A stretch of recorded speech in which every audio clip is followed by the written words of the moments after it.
Ya, bulan Juni ini baru berjalan 2 minggu, tapi sudah banyak plot twistnya. Jadi di awal bulan Juni di pekan kedua banyak sekali gebrakan kebijakan yang mengundang sejumlah reaksi, termasuk adalah naiknya suku bunga acuan BI Rate oleh Bank Indonesia pada tanggal 9. Ini menjadi kejutan karena biasanya BI Rate itu naiknya setelah rapat Dewan Gubernur bulanan. Tetapi tanggal 9 kemarin naiknya adalah setelah rapat Dewan Gubernur mingguan. Keesokan harinya harga BBM non subsidi yaitu Pertamax dan juga beberapa BBM non subsidi lainnya ikut naik. Nah, ini kemudian membuat masyarakat bereaksi dengan berbagai macam masukan, berbagai macam komentar. Kita mungkin lihat dulu kemarin di Investor Daily sempat kita naikkan juga berita mengenai naiknya BI Rate dan naiknya harga Pertamax ini yang kemudian kompak barengan. Mungkin bisa kita lihat di belakang, di belakang saya ini ada artikel yang naik di Investor Daily kemarin. Investor.id, suku bunga naik, harga Pertamax naik, beban kelas menengah kian bertambah. Ini kemarin naik di tanggal 10 Juni. Kelas menengah Indonesia menghadapi tekanan berlapis setelah suku bunga acuan dan harga BBM non subsidi ini naik dalam waktu yang berdekatan hanya selang sehari.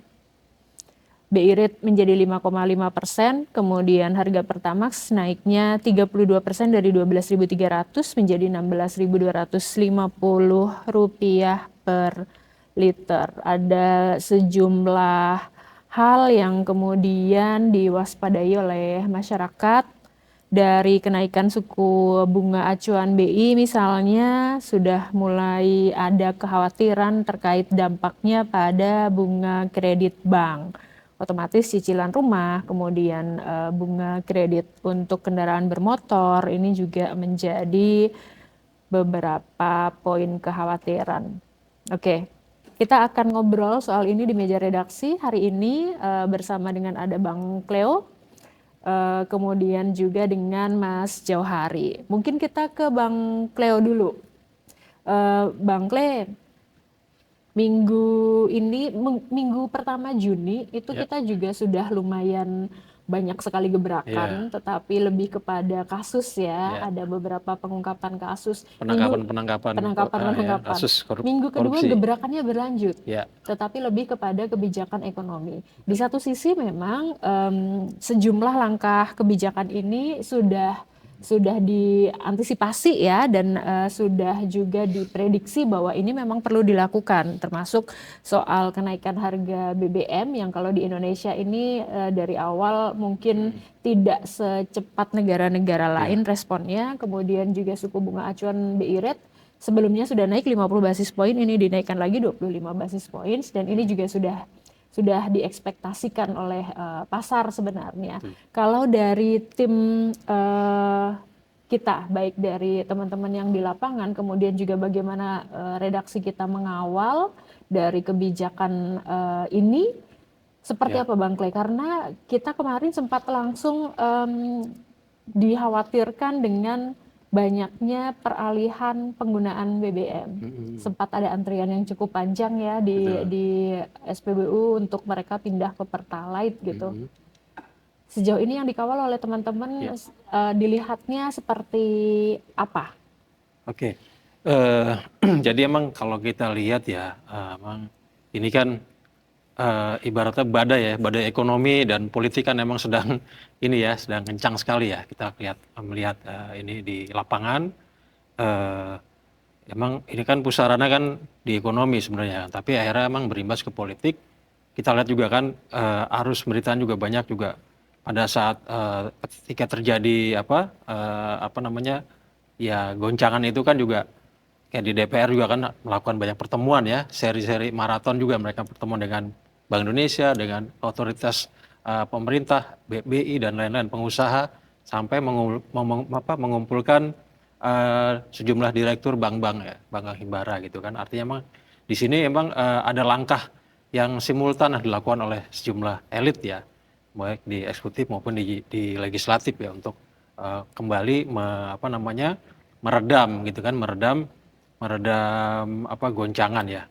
Ya setelah ada kebijakan BI, itu kan walaupun dianggap terlambat, namun emang efeknya cukup meredam gitu kan. Setelah Ketika BI rate naik, rupiah langsung menguat, langsung menguat, IHSG juga waktu itu langsung di hijau pasar juga modal gitu langsung kan, langsung hijau, hijau. betul Nah, betul. betul.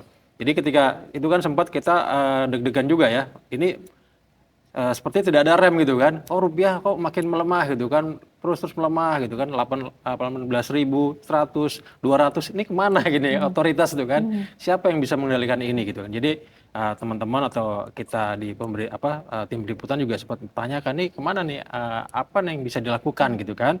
Nah, akhirnya kan ada seri pertemuan di DPR, terus ada dan yang mungkin yang mengejutkan kan ketika Bank Indonesia secara mendadak ya menaikkan suku bunga 25 basis point jadi 5,5, dan itu baru tuh ini ada semacam shock juga gitu kan. Pasar melihat ini mungkin jadi semacam wah ini menarik nih kan, akhirnya yang tadinya orang pada menarik dananya gitu kan, akhirnya pada menyedot dana, akhirnya masuk lagi. Jadi walaupun ada keraguan ini cuma teknikal doang gitu, penguatan Rupiah rupiah dan ya, IHSG. terus juga IHSG juga hijau, apakah ini cuma teknikal doang? Karena secara fundamental kan kita bagus ya. Nah, ini memang beberapa hal yang kita lihat ya di lapangan. Namun yang mungkin mengejutkan lagi, ketika setelah BI naik ya, dinaikkan, ternyata besoknya itu kan tanggal 10 ya, Penyesuaian harga BBM. harga BBM pertama naik gitu kan. Nah, kita juga agak sempetin juga, ini bakalan seperti apa dampaknya. Kita kan mengukur dampaknya. Walaupun itu BBM Pertamax itu kan memang tidak disubsidi ya. Artinya itu bekerja sesuai dengan mekanisme pasar gitu kan. Jadi tidak ada intervensi pemerintah. Namun kan penggunanya juga banyak gitu kan. Pengguna juga banyak, pengguna Pertamax. Terutama yang kita khawatirkan ketika Pertamax itu naik dari sekitar kisaran 4.000 ya, kalau nggak salah Pertamax ya. 4.000 itu kan setidaknya itu kan ada potensi migrasi dari pengguna masyarakat atau yang punya kendaraan mobil ya, itu dari Pertamax mereka bisa hijrah ke ini kan, ke Masih Pertalite. terpantau ada antrian nggak sih Bang Cleo di SPBU? Kemarin rame karena sempat ada Harley Davidson aja ngantri di Pertalite gitu. Nah, itu yang menarik kalau pantauan kita ya, misal di sejumlah SPBU ya. Itu ketika diumumkan kenaikan itu, malamnya itu kan, ya itu udah pada antri. Tapi antriannya menarik tuh, dua-duanya antri. Jadi Pertalite antri ya kan, Pertamax juga antri. Jadi mungkin karena emang ambil Pertamax harga lama gitu ya. Mereka mungkin karena antrian terlalu panjang, ya mereka beralih ke Pertamax. Jadi emang di sini terlihat ya. Jadi emang masyarakat sempat panik ya, ada panik buying lah terjadi di situ. Jadi mereka ya berbondong-bondong. Tadinya mungkin tidak punya kebutuhan, tapi karena emang ada kenaikan, mereka ikut-ikut antri gitu. Nah, ini yang menarik. Tapi kan nggak semua juga, misalnya masyarakat yang sudah memang desain kendaraannya itu kan memang Pertamax gitu ya. Mereka tidak ujuk-ujuk juga beralih ke Pertalite ya, karena kan masalah SP kendaraan ya, mesin segala macam. Jadi emang menariknya gitu. Jadi emang sempat terjadi panik buying lah. Tapi setelah itu kita lihat memang mulai kendur walaupun memang masih terlihat ada antrian. Jadi di lapangan seperti itu. Jadi teman-teman melihat ya di daerah maupun Jakarta ya. Oke, Bang Mas Jau dari Bang Clay tadi sudah ngobrol. Mungkin beberapa ini kenapa tadi sempat saya bilang plot twist, karena kita tahu RDG biasanya naik itu BI rate naik itu biasanya RDG bulanan. RDG bulanan itu baru dijadwalkannya adalah minggu depan ya kalau nggak salah. Namun kemudian tanggal 9 sudah ada kenaikan setelah RDG mingguan.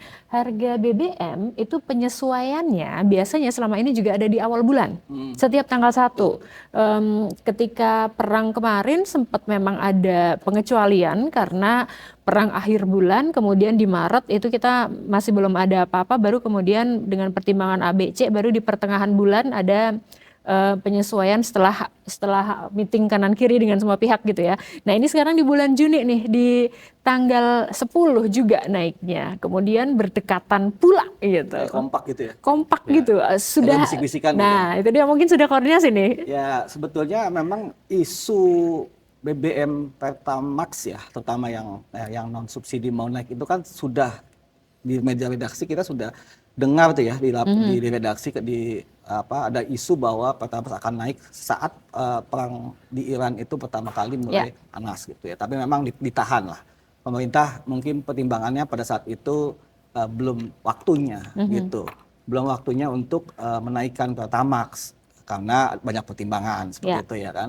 Nah, tapi kan selama ini berarti yang menjadi bumpernya itu siapa gitu ya? Ya Pertamina dalam arti kata, dalam arti kita bisa bilang pemerintah juga gitu loh.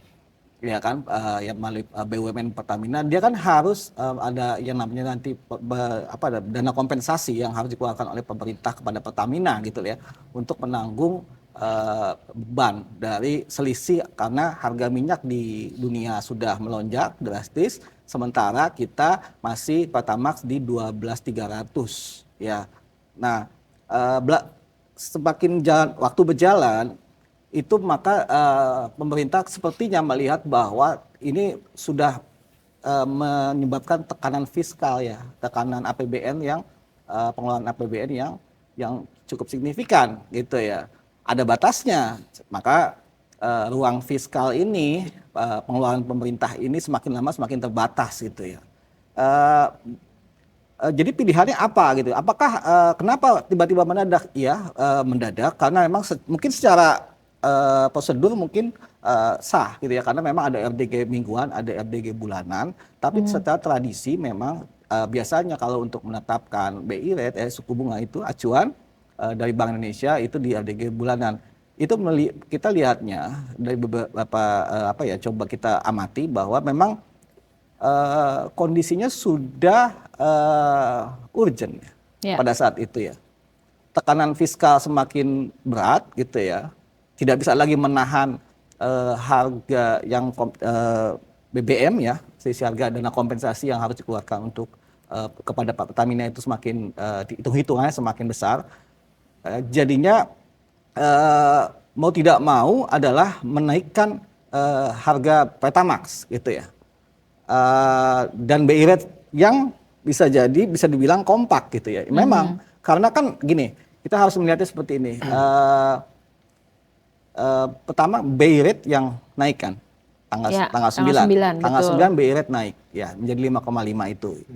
Nah, kita harus lihat dulu mengapa BI rate naik ya. Ada 3 sebetulnya yang menjadi fokus pada saat itu adalah yang pertama stabilitas rupiah ya, karena memang rupiah kita saat itu sudah 18.000 lebih kan pada saat itu kan. Tanggal 9 itu posisi rupiah 18.100 lebih. Arti kata bahkan trennya kalau secara tren, kalau analis ngitung itu trennya terus akan melemah menuju 19.000 gitu ya kan. Lalu yang kedua apa sih? Inflasi. Jadi karena kita kan saat ini kan karena dampak perang, inflasi kita nih ya terjadi inflasi atau kenaikan harga lah ya, harga barang gitu ya. Secara umum itu secara menyeluruh itu di dunia terjadi gitu, nggak cuma di Indonesia. Karena dampak perang semua harga naik ya, harga naik maka terjadi kenaikan harga secara umum dan meluas. Nah, itulah makanya menjadi ancaman nih inflasi buat di kita. Pengumuman BPS terakhir itu kan sudah naik ya inflasinya menjadi 3% tahunan. Sebelumnya 2,4 ya. Iya, itu karena ada didorong sama kenaikan harga pangan gitu kan. Nah, kalau ini tidak dinaikkan BI rate-nya gitu ya kan, itu inflasi semakin tidak terkendali. Nah, otomatis yang faktor yang rupiah, inflasi dan satu lagi adalah pada saat itu juga outflow asing ya, dan asing itu keluar ya begitu deras gitu ya. Setiap hari kita saksikan bahwa terjadi capital outflow gitu ya di pasar obligasi, di pasar saham gitu ya. Itu bahwa ini menjadi semacam menambah tingkat urgennya itu sendiri. Nah, mau tidak mau 3 hal ini obatnya apa gitu ya kan? Ya obatnya adalah menaikkan BI rate. Nah, tapi satu sisi juga pemerintah juga perlu menjaga ruang fiskal, ya kan? Karena butuh supaya untuk menjaga APBN supaya lebih tahan lah ya. Akhirnya menaikkan BBM Pertamax. Tapi sudah dihitung, mereka sudah hitung. Misalkan BI rate tanggal 9 untuk menahan inflasi, ya kan? 10 kenaikan Pertamax gitu ya. Yang dikhawatirkan juga bisa menimbulkan inflasi. Tapi dengan dinaikannya bunga dulu, setidaknya dampak bisa diredam ya. Dampak bisa diredam dari dampak kenaikan BBM Pertamax itu. Makanya setelah itu langsung dinaikkan Pertamax gitu ya. Dan kita tahu bahwa Pertamax saat sebelum dinaikkan harga keekonomiannya bahkan sampai saat ini itu di 19.000 ya. Di 19.000. Jadi kalau dijual 12.300 ya ini jauh gitu ya. Jadi harus ada nanggung juga gitu Pertamina lah ya dalam hal ini itu untuk menjaga spread selisih antara itu. Nah, itulah. Jadi bisa dikatakan bahwa ada urgent gitu ya. Ada kondisi yang urgent di mana harus menaikkan suku bunga. Yang pertama adalah menjaga stabilitas rupiah, mengendalikan inflasi, dan mengembalikan kepercayaan investor melalui masuknya modal asing di pasar kita gitu ya. Nah, itu yang harusnya. Nah, tapi memang ada faktor-faktor yang menjadi konsekuensi gitu ya. Kemarin kan Pak Menteri SDM, Pak Bahlil juga sempat menyampaikan setelah harga Pertamax naik itu ada pemerintah tetap berkomitmen untuk menjaga daya beli masyarakat melalui harga BBM yang subsidi itu tetap gitu. Mungkin kemarin per awal Juni ketika Menkyu Pak Purbaya menyampaikan laporan kinerja APBN kita, itu termasuk diantaranya adalah realisasi belanja subsidi. Per 31 Mei, realisasi belanja subsidi dan kompensasi untuk menjaga daya beli masyarakat itu mencapai 203,7 triliun atau 45,6% dari alokasi di APBN. Hampir setengah tahun ya, 5 bulan pertama itu 45%. Karena memang ditegaskan kalau kata Menkyu APBN itu adalah shock absorber. Terutama di tengah volatilitas harga energi global. Mungkin sambil kita ngobrol, sambil boleh di belakang ada ditampilkan perbandingan untuk harga BBM di dunia. Ini yang kemudian menjadi salah satu hal yang ramai dibicarakan oleh masyarakat. Harga BBM di dunia ada grafisnya yang hari ini juga naik di koran Investor Daily, menjadi headline kita. Banyak yang bilang bahwa merespon mengenai komitmen harga BBM yang subsidi ini tetap ditahan gitu ya. Di satu sisi yang dinaikkan kan harga non subsidi itu berarti untuk masyarakat yang mampu. Nah, sekarang kita kembalikan ke lapangan gitu.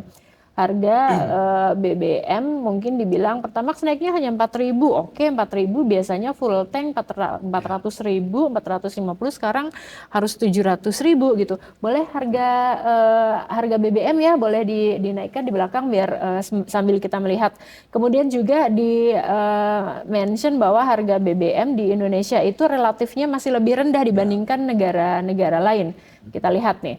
Oke, memang lebih rendah. Betul, tetapi kemudian bahwa ketika perbandingannya seperti ini kita nggak bisa pukul rata karena kemudian dibandingkan juga dengan upah minimum misalnya. Oke, lebih rendah dengan upah minimumnya berapa di Indonesia, lebih rendah dari Jepang atau misalnya Jepang harganya hanya sedikit, upah minimumnya di Jepang berapa gitu. Jadinya memang cukup ramai kekhawatiran yang muncul di masyarakat, apalagi Pertalite kan kuotanya dibatasi ya, tidak semuanya juga kita nggak bisa masyarakat nggak bisa dengan sesuka hati untuk pakai Pertalite gitu, dan konsumen untuk Pertamax juga lumayan. Di satu sisi untuk menjaga daya beli banyak stimulus untuk masyarakat kelas bawah yang juga mengkonsumsi Pertalite. Sekarang pertanyaannya adalah di kelas menengah. Ekonomi Indonesia itu kan selalu dibilang bahwa penggeraknya adalah kelas menengah. Betul. Karena jumlah kelas menengah di Indonesia walaupun trennya itu turun dalam katakanlah 5-6 tahun terakhir, tapi masih menjadi yang paling dominan gitu. Motornya ada di situ. Ketika sekarang harga Pertamax naik yang akan terdampak adalah kelas menengah. Ketika kemudian BI rate naik dan dampaknya ke suku bunga bank juga naik, yang akan banyak terdampak juga adalah kelas menengah. Masyarakat berpendapatan tinggi mah udah nggak akan mungkin nggak akan terlalu khawatir seperti yang kelas menengah, karena kelas menengah ini dia terdampak tetapi bantalannya kemudian nggak ada. Bantalannya mungkin sangat minim. Tidak ada bantuan subsidi segala Betul, macam ya. tidak ada. Misalnya Perlinsos juga menyasarnya MBR gitu. Betul. Untuk masyarakat kelas menengah perlu apa nih Bang Cleo? Kita butuh safety net gitu. Ya. Jadi emang kalau untuk dalam kondisi seperti ini ya, emang ada beberapa kategori kan yang dibilang bahwa ini akan ada orang yang miskin malah makin miskin ya kan. Yang rentan miskin mungkin akan jatuh miskin gitu kan.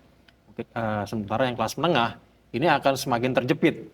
Ya. Karena gitu ya. Jadi kalau yang mungkin kelas menengah ke atas mungkin mereka bisa penyesuaian ya, mungkin mereka bisa ada gain segala macam. Nah, kita kalau bicara soal kelas menengah itu kan kenapa mereka yang dianggap selama ini jadi kelompok yang paling rentan ya. Sementara dia dalam struktur pembangunan ya, mereka bisa sebagai penopang kan, penopang pertumbuhan juga karena mereka kontribusi cukup besar ya, konsumsi, daya beli dan lain-lain. Nah, karena di sini dengan ada karena mereka sangat sensitif karena dengan kenaikan suku bunga terutama misalnya gitu kan. Karena mereka selama ini kan termasuk kelompok yang banyak mengkonsumsi ya misalnya ya, belanja spendingnya cukup aktif ya, misalnya mereka kredit KPR, ya, kredit mobil ya kan.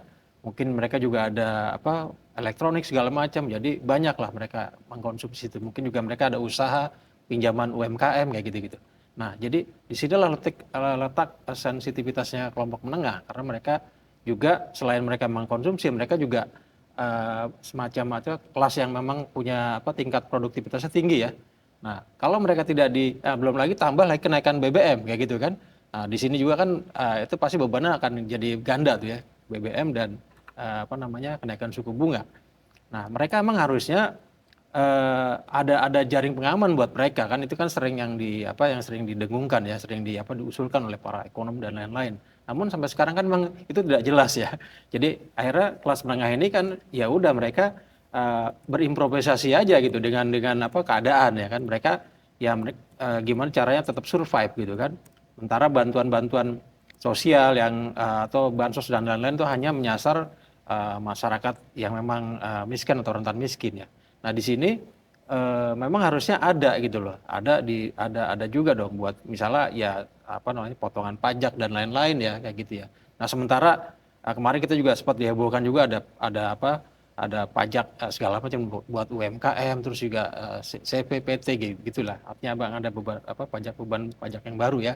Nah, mungkin insentif itu perlu diberikan gitu kan, atau relaksasi lah segala macam ya terkait dengan kebutuhan bisnis. Mungkin juga kalau dalam kondisi seperti ini misalnya kredit itu mungkin juga perlu ada penyesuaian gitu kan, agar mungkin biar mereka tidak gagal bayar atau default gitu kan. Itu kan jadi malah justru jadi problem baru buat perbankan kita gitu. Jadi memang harus ada kebijaksanaan dari pemerintah juga sih buat melindungi para masyarakat kelas menengah.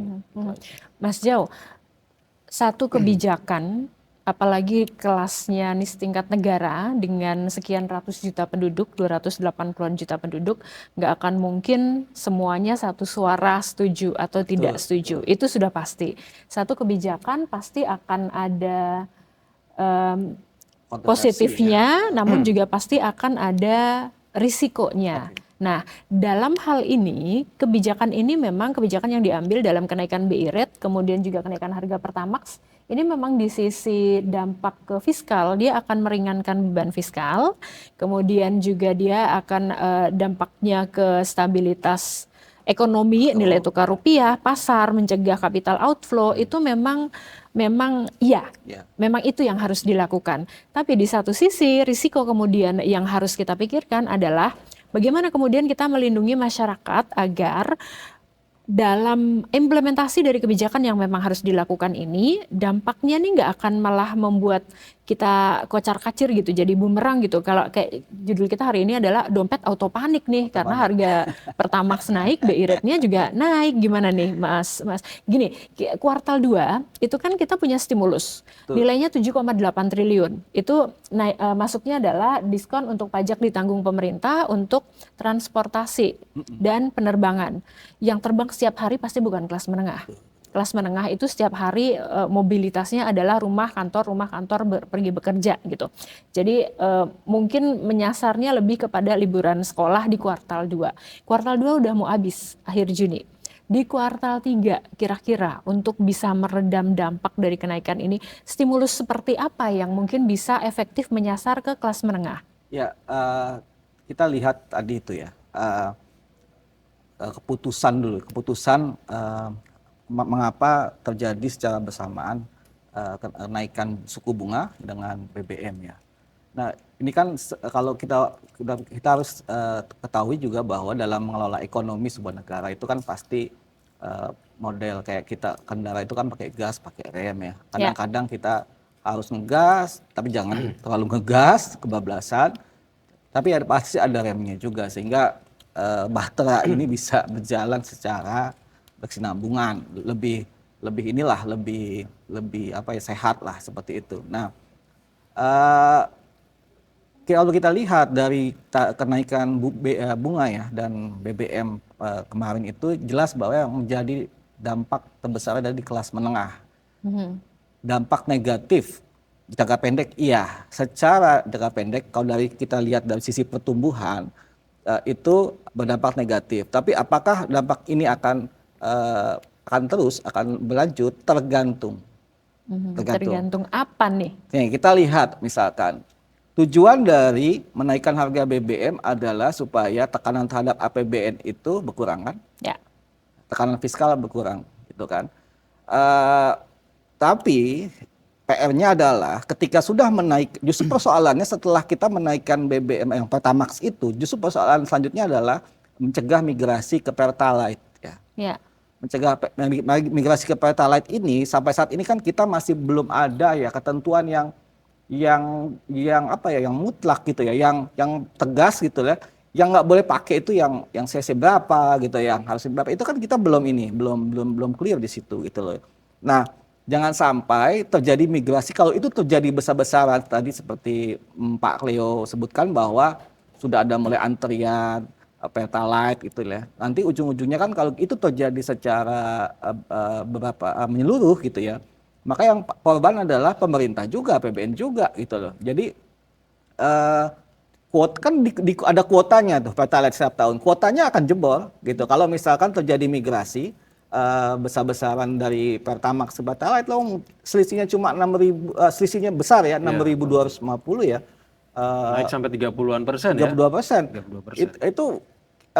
Itu akan auto juga gitu, auto switch gitu loh, maksudnya dari Pertalite. Nah, ini yang harus sebenarnya yang krusial itu di sini, bukan di persoalan itu kita bagaimana menaikkan, tapi menjaga persoalan migrasi ini. Karena migrasi ini kalau jebol kuotanya karena migrasi, maka APBN juga akan menanggung juga. Jadi tujuan awal yang tadinya ingin meringankan justru tidak akan tercapai gitu. Jadi sia-sia.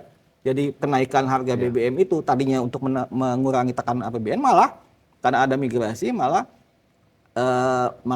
jebol gitu ya, tidak tercapai. Nah, itu yang dari sisi pemerintah ya. Nah, yang tadi menarik bahwa soal kelas menengah, memang saat ini adalah yang paling merasakan dampaknya adalah kelas menengah. Lalu ada orang yang bilang misalkan kelas menengah ini bukan kelas menengah, bukan bawah gitu ya.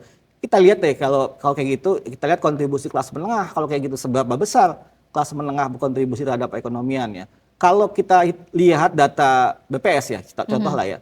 Itu kalau kelas menengah murni ya, yang penghasilannya yang pengeluarannya itu sekitar 2 juta sampai 9,9 juta ya, 10 juta lah ya pengeluarannya per bulan per hari itu per orang per bulan ya. 2 juta sampai dengan 10 juta per orang per bulan, itu kelas menengah yang murni itu sekitar 46 jutaan. 46,5 juta orang gitu ya. Tapi kalau kita mau coba lihat yang OTW kelas menengah menuju kelas menengah ini, itu jumlahnya lebih besar, 140 juta Jadi ada 180 juta ya kelas menengah murni dengan yang OTW kelas menengah ini yang itu ada 180 juta. Itu sekitar hampir 70% penduduk kita, populasi. Daya konsumsinya itu gabungannya itu 80% dari konsumsi nasional. Jadi dari konsumsi rumah tangga tuh yang menjadi motor pertumbuhan ekonomi, 80%-nya kelas menengah. Sementara konsumsi rumah tangga gitu ya kan ada kontribusinya 55%, gede terhadap pertumbuhan ekonomi. Hitung-hitungannya udah pasti bahwa ini akan memperlambat pertumbuhan ekonomi. Ya, akan apalagi dengan tadi itu BI rate naik, maka cicilan naik, kredit naik ya. Terus juga perusahaan-perusahaan mau minjem uang buat ekspansi investasi mikir-mikir. Jadi tidak ada grade. Jadi memang gini, balik lagi gas rem itu ya memang direm. Ya. Sisi ini, sisi yang tadi itu yang pertumbuhan itu memang direm dulu gitu ya kan. Yang digas yang di sini dulu nih, yang stabilitas dulu gitu kan. Yang rupiah, inflow, outflow gitu kan, inflasi. Ini yang diprioritas dulu karena itu terbukti mengapa terkesan mendadak kenaikan ini ya kan, dan bahkan kompakan gitu loh. Ya. Dan bahkan di luar tradisi gitu ya kan, di luar tradisi yang biasanya bulanan. Nah itu sudah sangat jelas pesannya adalah bahwa ini yang urgent ini dulu, stabilitas dulu, jangka pendek ya, dulu. jangka pendek dulu ini dulu nih yang jaga yang stabilitas makro ya. Yang pertumbuhan direm dulu gitu ya. Nah nanti setelah itu kita masuk ke insentif. Nah karena yang gas rem ini ya kalau catatannya kalau misalkan tadi itu migrasi dicegah gitu ya, inflasi terkendali, rupiah kembali stabil gitu kan, terus dana asing kembali masuk, itu hitung-hitungannya dalam jangka menengah justru gitu ya, ini akan mendorong pertumbuhan ekonomi juga gitu. Jadi istilahnya dikorbankan dulu lah simpelnya, pertumbuhan ekonomi ini diperlambat dulu ya. Diambil dari sisi stabilitas makronya, ekonomi makronya. Tapi kalau ini semua sudah stabil, yang sisi market yang rupiah, inflasi dan lain-lain itu sudah stabil, ini toh juga akan mendorong pertumbuhan ekonomi dalam jangka menengah. Jadi jangka pendek dia dikorbankan dulu sepertinya yang pertumbuhan.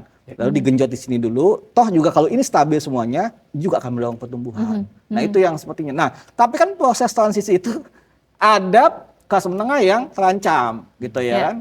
Ada kelas menengah yang terancam, yang selama ini mungkin yang mendapat insentif kelas atas, ya kan? Kelas bawah bantuan, biasanya gitu ya kan?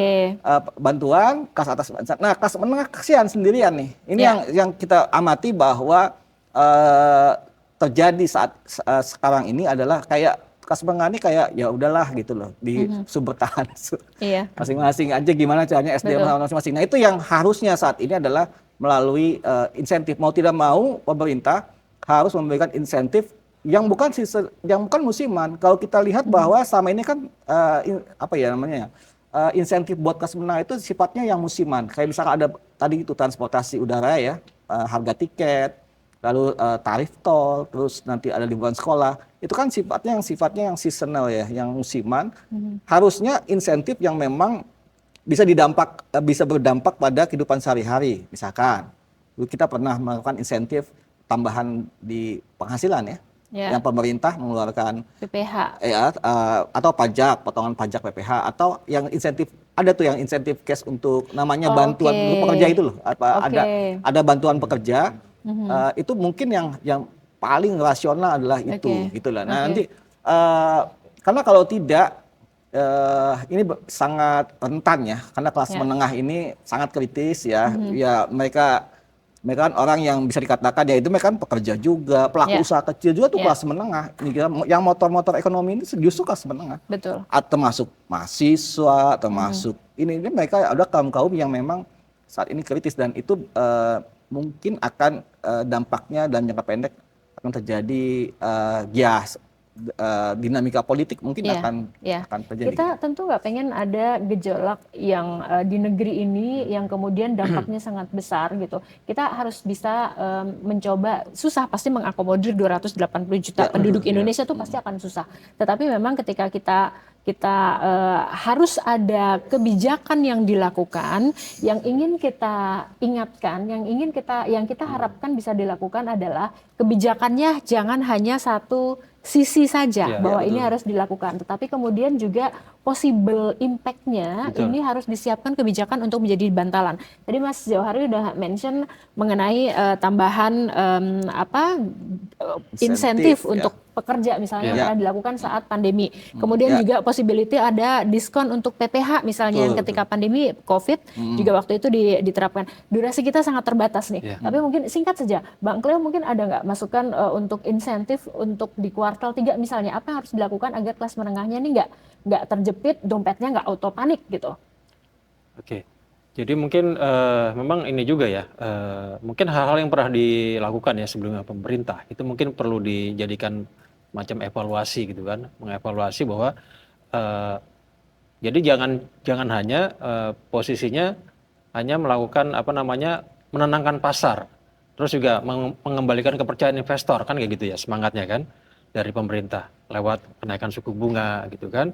Namun di satu sisi malah justru di sini ada kenaikan ini kan BBM non subsidi pertama itu kan juga mengejutkan ya. Dan mungkin yang perlu juga dilakukan ya seperti tadi, pemerintah juga perlu konsen juga ke dalam, ke domestiknya ya, justru ke kelas menengah tadi yang kita bicarakan, atau mungkin kelas di bawah kelas menengah ya, secara masyarakat umum lah seperti itu. Itu juga perlu dilindungi. Perlindungan dalam bentuk apa ya? Mungkin dalam bentuk ya seperti yang kita bilang ya mungkin dalam bentuk hal-hal yang mungkin lebih berjangka menengah panjang, tidak sekedar sweetener aja gitu ya modelnya ya. Jadi kalau sweetener itu kan ya dalam bentuk bantuan gitu kan, atau mungkin hal-hal yang sifatnya karitatif atau apa ya, yang sifatnya mungkin darurat. Nah mungkin jangan seperti itu. Jadi kalau gimana bentuknya, yang paling efektif ya dalam bentuk pajak. Karena kan di sini yang kalau kita lihat, kita mulai dari pekerja ya, kelas menengah, dari mulai dari dia gajian, dia konsumsi, ya kan dia kan semua kena pajak. Nah di sini. Nah sementara dilemanya pemerintah juga sekarang sedang ini kan semangat ya untuk mengumpulkan pajak tadi kan untuk dalam rangka tadi menyehatkan fiskal. Nah di sini memang ada benturan lagi. Tapi sekarang gimana pilihannya sekarang? Pilihan pemerintah sekarang apa? Ya semua harus diselamatkan. Jangan cuma investor asing atau dari luar tuh biar menenangkan gitu pasar segala macam. Tapi yang harus juga dipikirkan ya masyarakat gitu kan. Gajian ada pajaknya, kita jajan juga ada pajaknya, betul, kita harus dikurangi. Belanja bulanan, grocery shopping juga kita ada pajaknya gitu. Karena memang negara lagi butuh uang. Iya, oke. Kalau sekarang mungkin ada diskon-diskon belanja mungkin menjelang Juli ya liburan sekali. Itu kan sifatnya kan sementara gitu kan, hanya naikkan daya beli aja gitu. Jadi mungkin intinya adalah kita mungkin 1-2 hari seminggu ini pasti semuanya panik nih, semuanya naik gitu. Tetapi memang yang kita harapkan adalah ada safety net, ada kebijakan yang bisa menjadi bantalan untuk seluruh lapisan masyarakat yang berpotensi untuk terdampak. Terutama mungkin middle class ini agar kita nggak ingin middle income trap. Kita juga pengen keluar dari situ, nggak pengen itu terjadi karena itu akan membuat pertumbuhan ekonomi kita stuck. Di sisi lain, masyarakat penduduk kelas menengah ini kemudian diharapkan menjadi motor ekonomi, tetapi ketika nggak ada safety net, ya mereka nggak akan bisa jadi motor gitu, motornya nggak akan ada bensinnya. Jadi yang diharapkan saat ini adalah itu, ada kebijakan untuk bisa meredam, jadi akhirnya motor ekonominya bisa berjalan. Mungkin saya tambahkan sedikit ditambahkan dari Mas Jauhari. Jangan coba-coba untuk meremehkan kelas menengah ya, karena kita tahu bahwa kalau kita berkaca ke Chili ya, kita kena ada istilah namanya Chilean paradox. Itu yang diperkenalkan istilah itu oleh ekonom Chili Amerika bernama Sebastian Edwards. Itu ketika itu Chilean paradox itu ya, mungkin pemirsa mungkin bisa sekedar tahu juga bahwa seperti apa yang terjadi di Chili sebelum 2019 itu adalah ketika negara Chili pada saat itu secara angka ekonominya bagus, pertumbuhan ekonomi, inflasi terkendali, pengangguran, kemiskinan turun gitu ya. Tapi di level masyarakat tidak merasakan dampak dari pertumbuhan ekonomi tersebut, dari data-data indikator ekonomi tersebut. Nah, artinya apa? Negara secara angka terlihat melaju, ya, tapi masyarakatnya di bawah tidak merasa maju.